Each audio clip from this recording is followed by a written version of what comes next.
hell of a, she's so fine. Hell of a, blows my mind.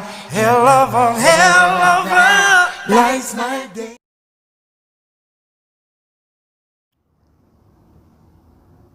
Hey guys, today is Sunday, August the 16th, 2020, and I wanted to do a video on something that happened in my area this weekend.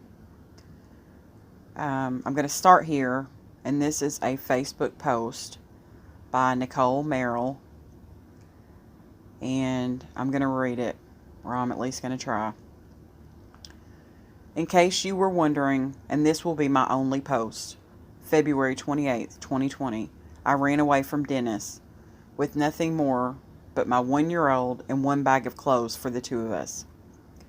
He was out of town for work, and my mom had my older two. I ran to a man who truly loves me and wants a life with me. After 2 months of him being Dennis, lying and putting an EPO on me and taking my kids for 3 weeks from me, and making my life literally hell, I decided to leave the one man who has showed me true love and go back. I did this thinking if I can live with Dennis for 10 years, I could go back and wait it out until my kids were old enough to choose which parent they wanted to live with.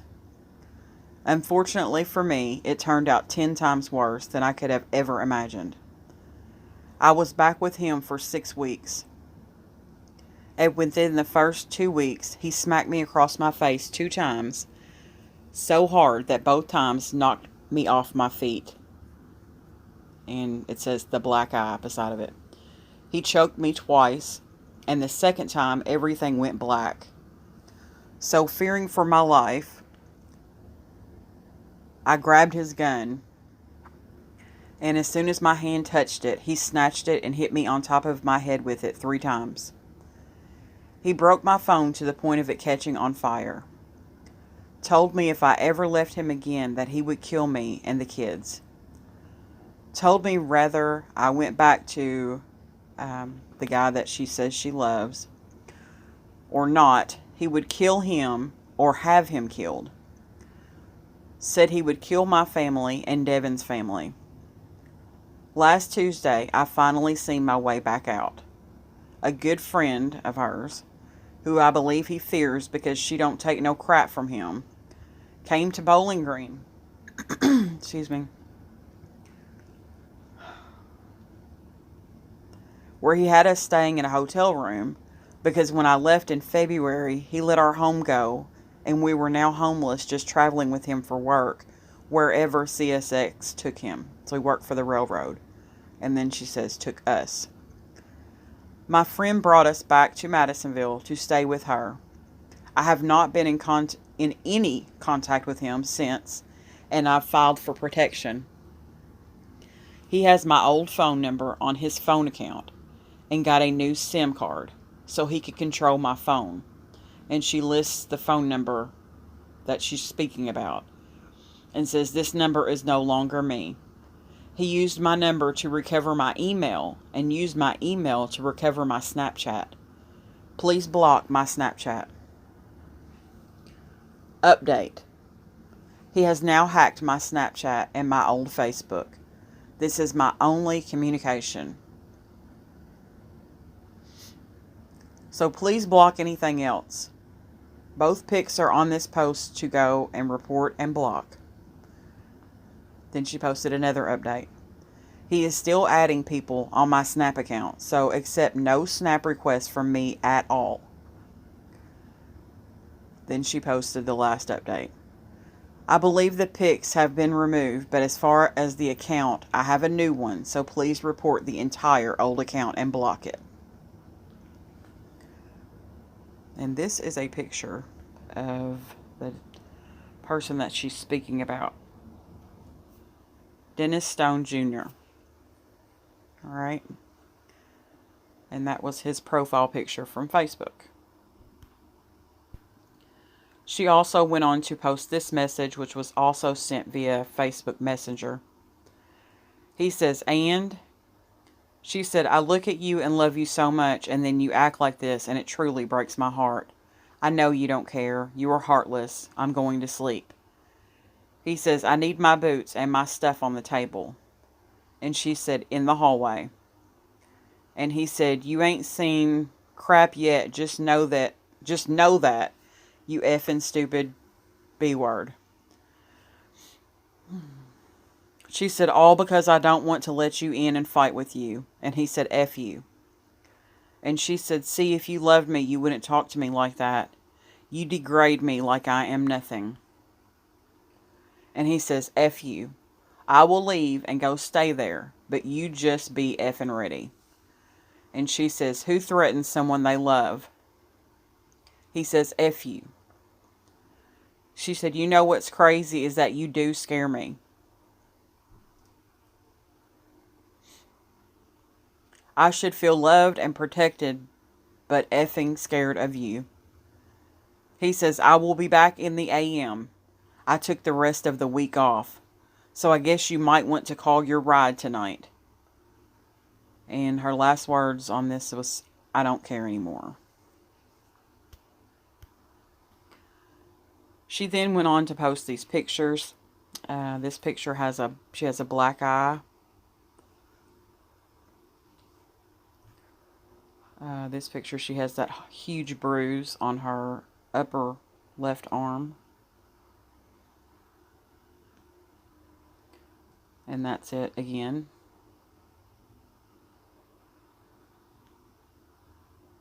She has a bruise right there under her collarbone on the left side. There's another bruise there at the bottom. Bruise to her leg.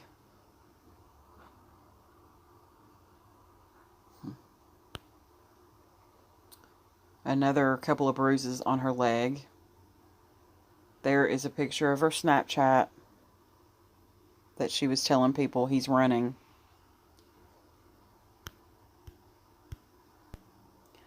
Here's a picture of her calling herself. So he's calling her using her old Facebook account. That would be very strange to see yourself calling yourself. Beautiful girl. Here's another bruise. It says, this is a huge crater-like hole from being knocked down onto the concrete so hard twice.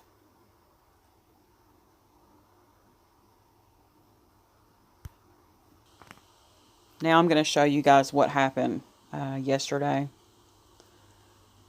This is from 14 WFIE News out of Evansville, Indiana. And it's titled, Authorities Wanted Man Turns Himself In After Fleeing. Hopkins County Sheriff Office identify woman killed in Arlington shooting. Injured child expected to recover. And I'm going to read this. It's from August the 14th at 5:08 p.m. And then it was updated 2 hours later. It says, Arlington, Kentucky. The suspect involved in the fatal shooting is now in jail. The Hopkins County Sheriff's Office says 32-year-old Dennis Stone of Madisonville has been arrested in Davidson County, Tennessee, after turning himself into the Metropolitan Nashville Police Department early Saturday morning. That's a picture of him. And that photo is courtesy of the Hopkins County Sheriff's Office. It says 14 News was told that Detective Joe Stratton and deputies worked throughout the night to obtain warrants. They also worked with MNPD to get Stone served with those warrants. And that's Metropolitan Nashville Police Department. According to authorities, the Sheriff's Office will begin the process of extraditing Stone back to Kentucky this week. The Hopkins County Sheriff's Office previously confirmed that a woman died and a child was taken to the hospital after a shooting that happened at the Arlington Ideal Mart, a convenience store. The Sheriff's Office has identified the shooting victim as 30-year-old Nicole Merrill of Madisonville. Hopkins County Sheriff Matt Sanderson said the toddler-aged child was hospitalized for gunshot wounds, but is expected to fully recover. Meanwhile, the sheriff confirmed the alleged shooter and the female victim have children together. 14 News spoke with a woman who says Stone and Merrill have a daughter. Quote, God be with her, Mary Yancey said. I'm going to miss her. She's a good mom. She is a really good mom. She took care of her kids. She loved her kids dearly. I don't think it's fair that he took her life like that. Oh, Jesus, she's a beautiful person, end quote. And I grew up with Mary Yancey's family. My best friend all through childhood and even today is Mary Yancey's niece. So this really hit home. It says Stone is charged with murder, assault, and 12 counts of wanton endangerment in the first degree. So, for small town Kentucky, this was quite big news, and it was very terrifying. And I'm going to play this video for you, which is courtesy of 14 WFIE. The 14 News update to a story we first told you about yesterday at 5. Thanks for joining us at 6. I'm Tanner Holbrook. We're learning the man wanted in a fatal Hopkins County shooting is now in jail. The Hopkins County Sheriff's Office says Dennis Stone shot and killed Nicole Merrill of Madisonville and hurt their son. The shooting happened on Friday evening at the Ideal Market in Earlington. Deputies say Stone was arrested overnight in Davidson County, Tennessee, and we're told he turned himself in, actually, to the Nashville Metropolitan Police Department. Officials say they worked with Nashville authorities to serve Stone with warrants overnight. Authorities say they're working to extradite Stone back to Kentucky. Also overnight. So this story is just a really, really terrible one. It appears that this girl did everything that she possibly could to try to protect herself. And this is why Kentucky really needs to look at how they handle EPOs. Because usually when you get caught in violation of an EPO, you get a slap on the wrist. And if nothing else changes, I hope that this case brings awareness to why that needs to be looked at again. This happened in broad daylight. There were a lot of people at the store. There were children at the store who were unrelated to this. Just walking to the store to get some candy. They were traumatized, and immediately after this, I go to this store quite often, and immediately after this, he jumped in his vehicle and took off down the highway headed to Nashville. So he had easy access to the highway, and yeah. It's really a terrible, terrible thing. It has really shook our whole community, honestly. So, and I went to school with several of his kinfolks, so I don't know him personally or her personally, but I know the families. So, yeah. I just wanted to bring this girl deserves to get this story heard. And also I wanted to show you guys that they have set up a GoFundMe for this family. Hold on a second, let me pull it up. Also, I wanted to show a picture of the gas station. It's on a try to make it bigger. That probably is not going to work. Of course not. I just have to look at it like this. But it's on a corner. So it has an ingress and egress on both sides of the corner. So apparently she was at that store and he showed up. And yeah, it's terrible. This happened shortly before 4 p.m. on Friday, not Saturday. I meant to clarify that. my weekend just kind of runs together because I work literally all weekend. Um,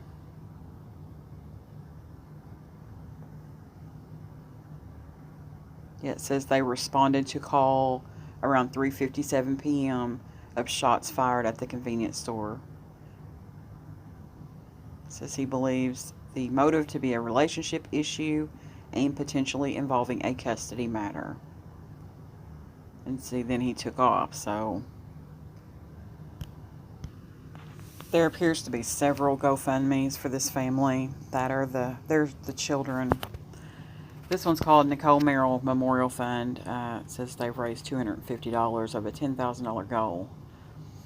And the story says, my great niece, Nicole Merrill, was murdered by her abusive ex-husband yesterday in Kentucky. He shot her. The bullet passed through her and into one of their daughters, who survived.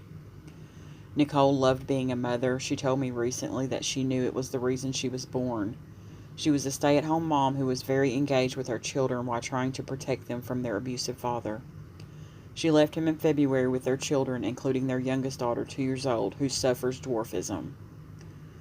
These beautiful girls are now left to grow up without their mother, and their father will be in prison. My heart breaks for these children and my niece, Holly, who lost her eldest daughter, and for Nicole's sister Denise, who lost her best friend. My oldest sister Kay lost her oldest granddaughter to domestic abuse in its worst form. I am Nicole's great aunt Brenda. I want to set up a fund to help these girls as they negotiate through a life made more difficult by the actions of their abusive father. Any and all monies collected will be spent directly in the needs of the children, whether it is physical, medical, emotional, or educational.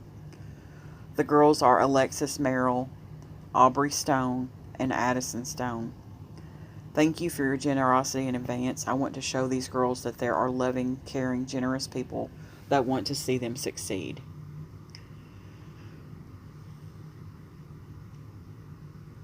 And she is out of Oregon, so she's trying to do this out of Oregon for the kids. That's all I have. I really just wanted to bring awareness, and it's really heartbreaking because the girl had posted, a lot of stuff, a lot of content on Facebook regarding domestic violence and battered women, and I read, I think on her Facebook, that her brother-in-law was a sheriff's deputy, and in Kentucky, just EPOs just aren't really worth anything. Sadly, that's just the honest to God truth. So that really needs to be looked at, because this girl seems to have done everything the correct way through the courts, and look what happened. She was not protected. So I thank you guys for watching. Please keep this family in your prayers if that's what you believe in. So thanks for watching, guys.